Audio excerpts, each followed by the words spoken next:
Hello everybody, this is Shayan Thakur and today I'll be presenting the inventory management of our team C.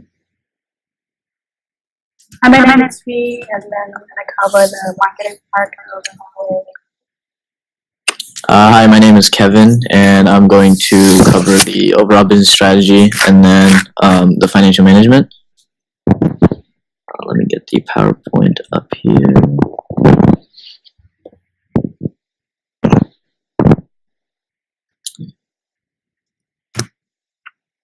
Okay, so just like the previous game, we started with a sound approach to forecasting sales and planning for stock transfers. This included populating the cells in MD61 for replenishment levels based on quantity of sales from the previous rounds. We would produce more of the goods that sold the most and less of the goods that obviously we didn't sell as much. And like I said before, it was all based on the quantity of units sold, not sales dollars or gross profit dollars or anything like that.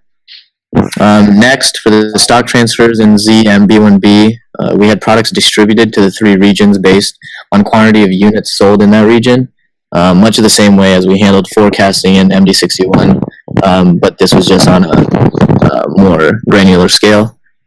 The next part of our strategy was to pay down our debt as soon as possible because issuing equity just seemed like a better option for us since we didn't have to incur the costs of interest. Another aspect of our strategy was to adjust price based on market demand by raising the price of quick selling items to benefit most from a higher gross profit margin, but also decreasing the price for slow moving products so that we didn't have inventory just sitting around. Lastly, we had a strategy put in place to completely eliminate very low profit margin seeking products and low sales volume products. This way, we weren't wasting crucial production resources on products that weren't going to sell anyway. Rather, we tried to use those resources on products that were almost guaranteed to sell and make us even more money. We were able to do this only because the market had enough competitors, enough products for some companies to kind of gain a competitive advantage in a few products rather than trying to sell all of them at once all the time. And that's what we found to work very well for us. So some things I'm going to go over in regards to financial management and what we learned and how we can use that information to better operate the business had we played the game another time.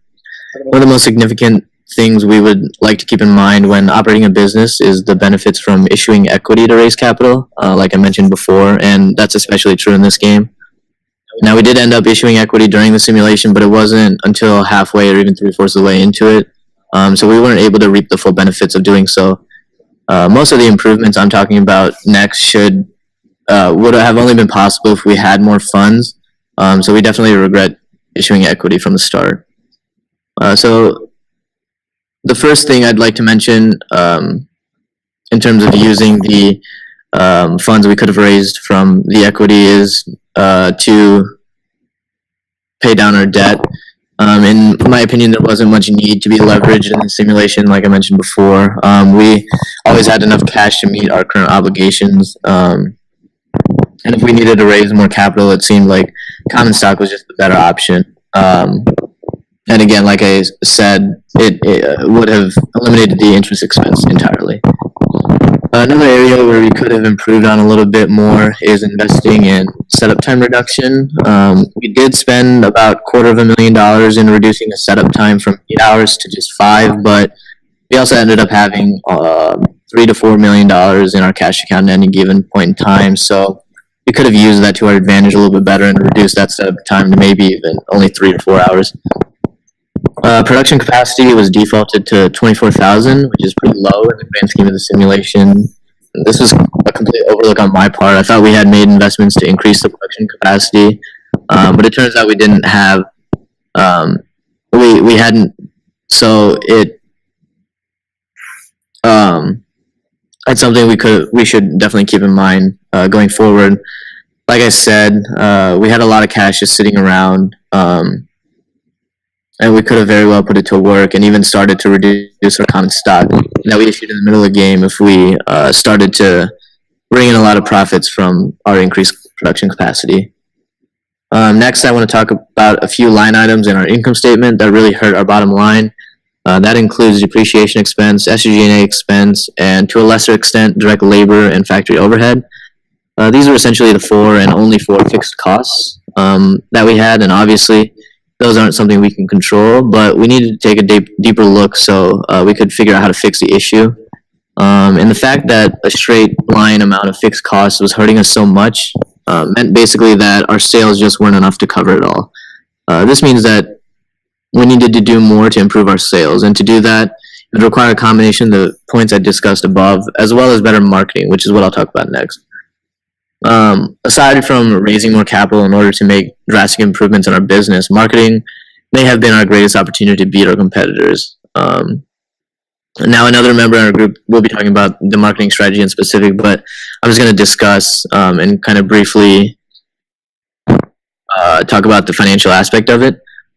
We, in fact, did not spend a dime on marketing, and if we were to do this all over again, I would have absolutely budgeted at least a little bit of funding in the area.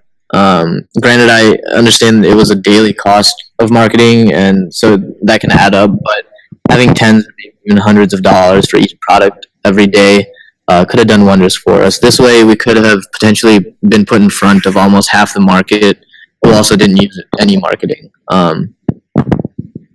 So that completes my list of improvements for this round of simulations for the manufacturing advanced game. I'll pass it on to Cheyenne, who will discuss inventory management.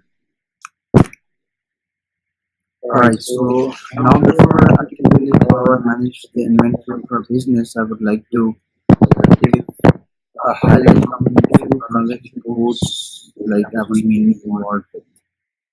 Let's start with E61. I use this transaction code to plan stock transfer from the regional warehouse to our three regional warehouses.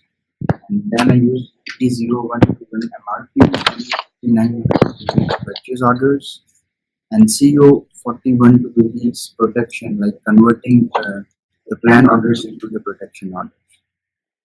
However, to take a look at how quickly our inventory was moving out throughout the game, I used ZNM 52 to see the inventory report. And lastly, I use ZME2M to track the purchase order status. That was really hard to see the status of the purchase orders.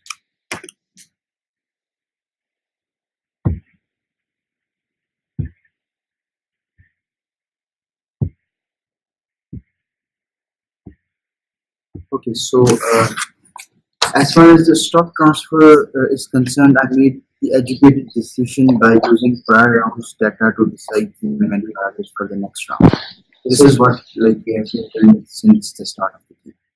So since we did not want to carry any more inventory than we needed in our warehouse, and so for that we had to dive deep into analyzing the data.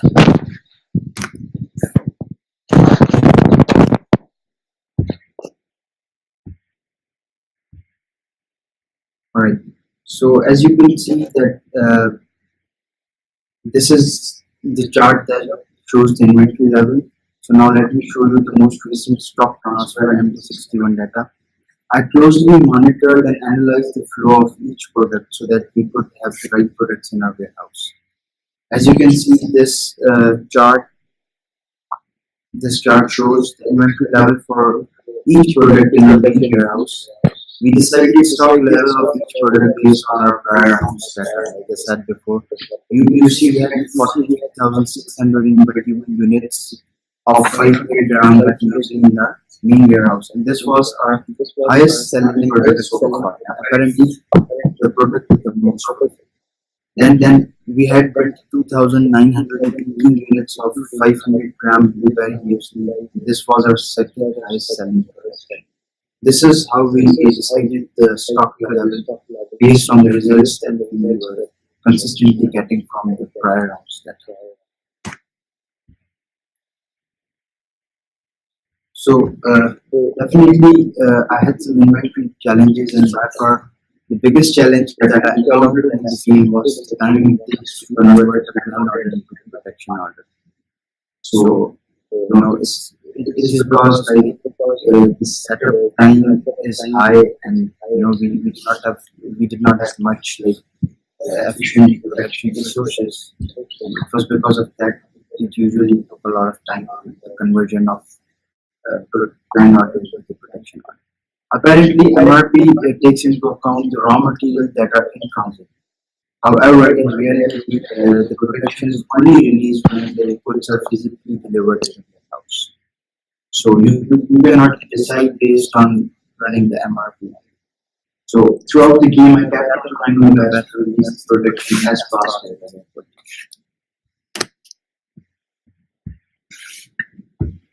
So how I approach to inventory challenges were like I closely monitored the purchase order tracking, like I mentioned in my first slide, which is ZN end to end, so that I could see each PO's issue and arrival status. That was very important to see, like whether we have the physical goods in a warehouse to release the production or not. So in few rounds, I had to reduce the setup time to increase the productivity. It was costly, but it was necessary simultaneously. So we also increased our storage capacity in few rounds just to check if it makes any positive difference. So that was basically a trial and error that we were doing throughout the game to see does that brings the positive impact or not.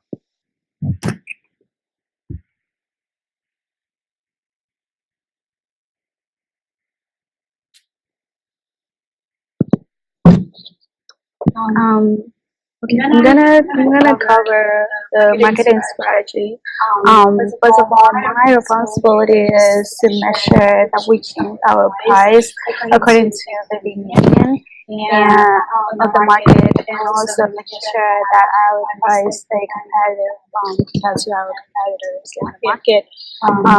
So basically, when I'm dealing with SIB, I just change the price. When I use DK32 and then go into different distribution channel, 10, 12, and 14. So different distribution channel have different characteristics. So and I have to make sure that the price that I choose reflects the and the behaviors of the market. So that basically, as you can see in the graph, our company did not get high contribution margin from producing and selling our cereal products. Take a close look at our sales. It's obvious easily to find out that the majority of our 1 kilogram products achieve lower contribution margin compared to the lighter one, 500 gram ones. But our big package product are doing not like that. The 1 kilogram strawberry fruit have the lowest contribution margin of 0.56 with a total sale volume at like almost 400 million.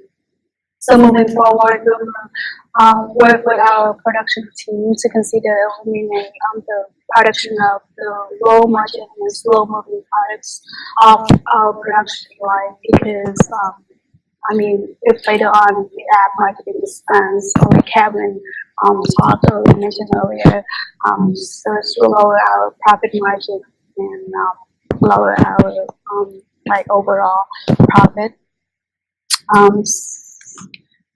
So as you can see from the graph again, the 500 gram nut is our best selling product with the contribution margin of 47.8%. The two products with a higher contribution margin are original and the rising one with a contribution of 47.9%. We make really good sales on those two. So we will consider those three products are our key products when we consider selling into PC 12 and 14 to make the most.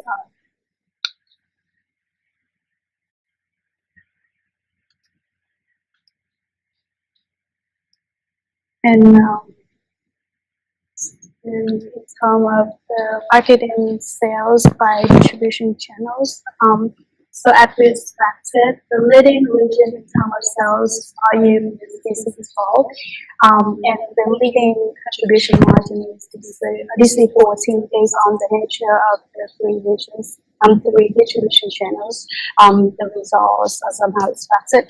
However, we are looking to see DC14 perform better in total sales than the current result that we see.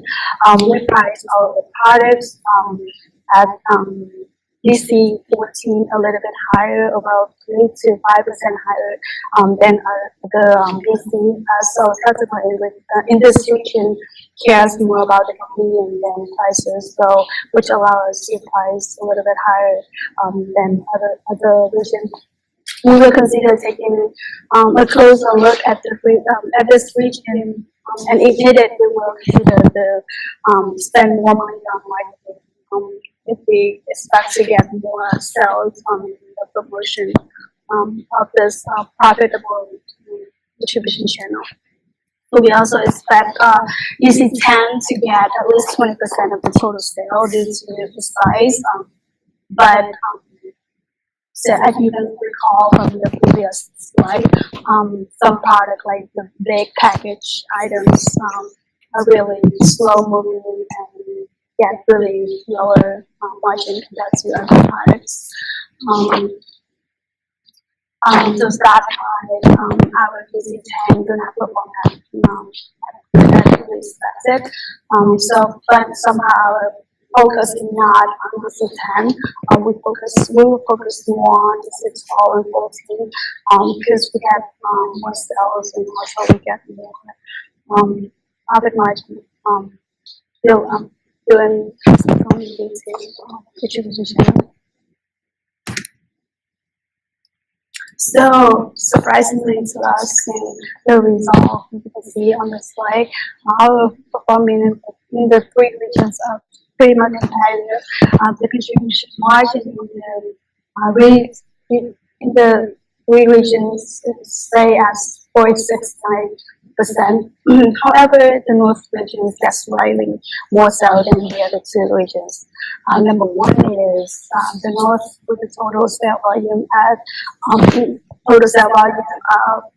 869 million, and then number two is West with the total sale volume a bit lower, and then the third one is South.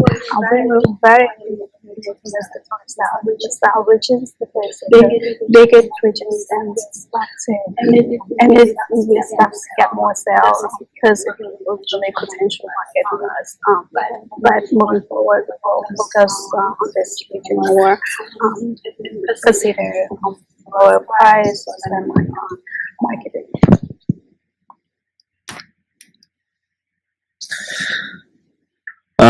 So for our technical analysis, there isn't much I can add here again, but I guess I can recap some key points from earlier in the presentation. From a financial management perspective, the two key takeaways I would note are to invest more in PP&E and the production process in general, and then putting our cash to better use than just letting it sit in the bank. So, from the inventory standpoint, I would say the most significant thing is efficient conversion of planned orders to executed orders, and this could be done by reducing the setup time as long as we are in good shape financially. That's what I have technical analysis for inventory management. In terms of marketing, we will consider taking a closer look at our pricing theory in terms of the regions.